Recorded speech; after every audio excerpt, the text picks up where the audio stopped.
Hoy, señores, vamos a conversar ahora sí de temas económicos que tiene que ver con las proyecciones por parte de IP. Está con nosotros Teodoro Crisólogo, economista senior del IP. Teodoro, ¿cómo estás? Bienvenido. ¿Qué tal? Buenas tardes, Valeria. A ver, en principio, ustedes han ajustado, digamos, la proyección que se tenía del desempeño económico del país para este 2023. ¿Cómo vamos a cerrar? Sí, efectivamente, Valeria. Desde el IPE hemos recortado nuestra proyección de crecimiento para este y el próximo año ante la mayor debilidad que ha mostrado la economía peruana, sobre todo en esta última parte del 2023. Para el 2023 estamos esperando ahora una caída de 0.6%. ¿Pasamos de cuánto? De menos 0.3 a una caída de 0.6%. Y con ello, la economía peruana este año tendría su mayor caída desde 1990, si es que no consideramos evidentemente el periodo de pandemia, ¿no? Y para el 2024 estamos anticipando ahora un crecimiento de 1.9%, que es ligeramente inferior al 2.1% que teníamos previsto, ¿no? Y buena parte de la revisión a la baja para el 2023 obedece básicamente a que el consumo privado ha venido mucho menor de lo que estábamos anticipando. De hecho, en el tercer trimestre cayó por primera vez desde el 2001, obviamente si es que no consideramos pandemia. Y a la vez también los indicadores adelantados del último trimestre del 2023 están mostrando que la economía peruana siguió sin mostrar señales de recuperación, ¿no? De hecho, nuestros estimados en el IPE apuntan de que el dato que va a salir publicado el día de mañana sobre PBI va a registrar nuevamente una caída de alrededor de 1%, ¿no? Incluso podría ser hasta mayor. Y no solamente eso, sino que también los recientes reportes sobre las expectativas de las empresas y también de los consumidores se han deteriorado marcadamente, tanto en octubre como en noviembre, hacia niveles que anticipan una continua debilidad del gasto de consumo e inversión del sector privado, no solamente, digamos, en lo que resta del año, sino también, sobre todo, en la primera mitad del 2024. Ahora, cuando uno dice nos ha ido bastante mal este 2023 por factores externos, ¿es realmente así, Teodoro?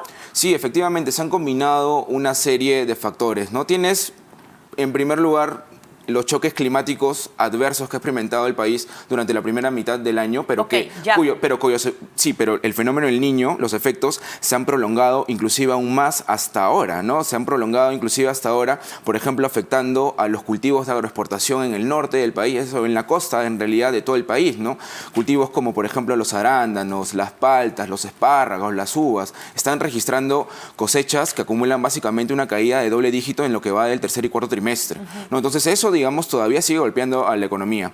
Y también tenemos este clima que no es menor, ¿no? Que es, digamos, este clima de constante pesimismo dentro del sector privado que evidentemente ha limitado bastante la predisposición a consumir y también invertir en nuevos proyectos. Y a comparación de América Latina, Teodoro, ¿cómo va el Perú? O sea, en la proyección de cómo va a cerrar económicamente este 2023, en América Latina, Perú está de los últimos países que va a tener una caída de 0.6% de acuerdo a IP. Sí, de acuerdo. O sea, si es que vemos en las principales economías de América Latina, digamos, las más grandes, Perú lamentablemente se ubica, digamos, como que al final de la tabla, ¿no? Solamente cercano a lo que podría estar mostrando Argentina, que digamos, está experimentando una crisis. Un shock. Claro, un shock de inflación totalmente distinto a lo que nosotros estamos experimentando, ¿no? Digamos, estamos entre enero y septiembre del 2023, nosotros hemos acumulado una caída de 0.6%, mientras, por ejemplo, países como México acumulan más bien un crecimiento de 3.4%, Brasil un crecimiento de alrededor de 2.5-2.6%, Colombia un crecimiento de 1%, y nosotros después viene Chile con una caída de 0.3% y después venimos nosotros con una caída de 0.6%, y abajo está Argentina con una caída de 1.5%. Entonces, digamos de que en el 2023 esa fortaleza del crecimiento que ha exhibido el Perú a lo largo de las últimas 2 décadas, al parecer la vamos a perder o la estamos perdiendo, ¿no? Sería el segundo año consecutivo de que el Perú registra crecimiento por debajo del promedio de América Latina, digamos, que es una tendencia muy, pero muy contraria a lo que más bien había ocurrido durante las últimas 2 décadas, donde el Perú crecía 4.5% en promedio y lideraba el crecimiento de la región. Ahora más bien hay otras economías que están de alguna manera posicionándose, digamos, en esa situación de liderazgo que teníamos antes nosotros. Ahora, ¿Cuál es la relación entre este ajuste a la baja que está haciendo IP con ese análisis que tú acabas de explicar de una caída de 0.3% a 0.6% con el empleo? Los niveles de empleo para el cierre de 2023, ¿cómo están pintando? Están pintando bastante mal también. Y esto es, digamos, causa de la profunda y persistente caída que ha mostrado la inversión privada a lo largo del año. Es decir, sin inversiones es muy poco probable que se generen las oportunidades laborales que la población necesita, y justamente eso es lo que hemos visto con los datos que se han publicado sobre el mercado laboral hasta septiembre de este año, ¿no? El empleo a nivel nacional acumula una caída de 0.7%. Nuestros estimados en el IPE estiman de que más o menos tendríamos un resultado similar al cierre del 2023, y digamos, esa sería la mayor caída también de las últimas 2 décadas que ha implementado el empleo, sin considerar evidentemente la crisis del 2020, ¿no? Y buena parte, como te comentaba, de ese retroceso obedece primero, digamos, a esta caída fuerte de la inversión, y también a la caída que se ha generado en los sectores más intensivos en la contratación de trabajadores, como por ejemplo el agro, ¿no? El agro, digamos, registra una caída significativa, ¿no? Que ha afectado principalmente el empleo en las zonas rurales, ¿no? Ya si uno lo ve por regiones, claro, vemos justamente que la zona sur del país ha sido la más afectada. ¿Eso es lo que Puno tiene una caída de doble dígito? Exactamente, 11%. 11%. ¿Y eso Arequipa también? Alrededor de 5%. ¿no?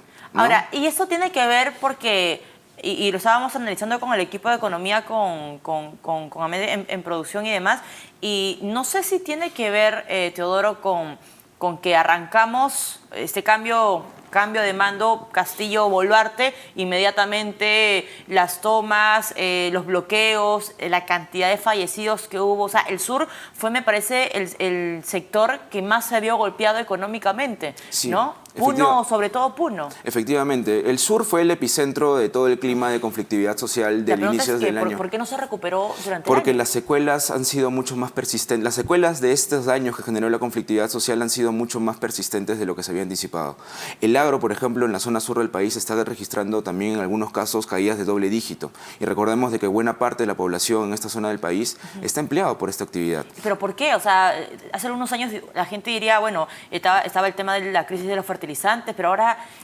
Como te comentaba, han habido una serie de choques climáticos cuyos efectos han todavía persistido durante la segunda mitad del año, ¿no? Okay. Entonces, no salíamos de los conflictos sociales y se sumó el tema climático que impidió que levantaran cabeza, digamos, en el sur. Esta continuidad de choques adversos es lo que evita que una economía pueda recuperarse a una tasa lo suficientemente alta para poder crear los empleos que se necesitan en un contexto donde, por ejemplo, en Puno se registran niveles de pobreza altísimos. Cerca del 40% de la población registra, digamos, una situación de pobreza. Entonces, esta combinación, ¿no?, de baja confianza, baja inversión, menor empleo, es la que finalmente está evitando de que, por ejemplo, en la zona sur del país podamos alcanzar mayores niveles de dinamismo económico que permitan darle, digamos, una mejor oportunidad laboral a estas personas, ¿no? ¿Es probable, Teodoro, que este mapa del Perú, que tiene zonas de colores, la zona roja es el sur, ¿no?, por la cantidad de la caída del golpe que ha recibido el sur este 2023, se revierta para el 2024 y sea el norte quien coja, digamos, la peor parte de la torta para el primer semestre del 2024 con sí, los efectos climáticos? ¿Apunta a eso? Lo que muestra normalmente la evidencia es de que tanto Tumbes, Piura, Lambayeque, Ancash y La Libertad son, digamos, como que las regiones que más afectadas son en un contexto de anomalías climáticas adversas, como las que, por ejemplo, se registraron en el 2017, ¿no? Okay. Digamos, hacemos una comparación frente al niño más cercano que hemos tenido, ¿no? Y ahí vemos justamente de que sí hubo una desaceleración de la actividad muy, pero muy importante, ¿no? En Piura, por ejemplo, la actividad cayó alrededor de 5% durante el primer trimestre del 2017, ¿no? Y una situación similar podría atravesar en este verano próximo. Y evidentemente, si es que no existe, digamos, una mayor actividad, lo más probable es de que se generen menores oportunidades laborales, y así el empleo, que ahorita está creciendo, por ejemplo, en el caso de Tumbes, ¿no?, es una de las regiones donde más está creciendo, digamos, el empleo.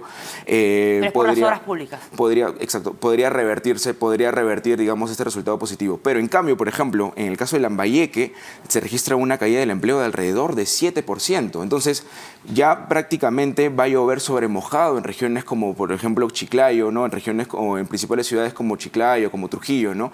Regiones en donde ahorita, lamentablemente, por todos estos fenómenos climáticos que están afectando a la agroexportación, se está reduciendo bastante la contratación de trabajadores respecto a los niveles que teníamos en el 2022. ¿no? Bueno, tremendo el cierre del panorama del 2023. Teodoro, te agradezco mucho que nos hayas acompañado en esta tarde. Teodoro Crisólogo, economista senior del IPES, estuvo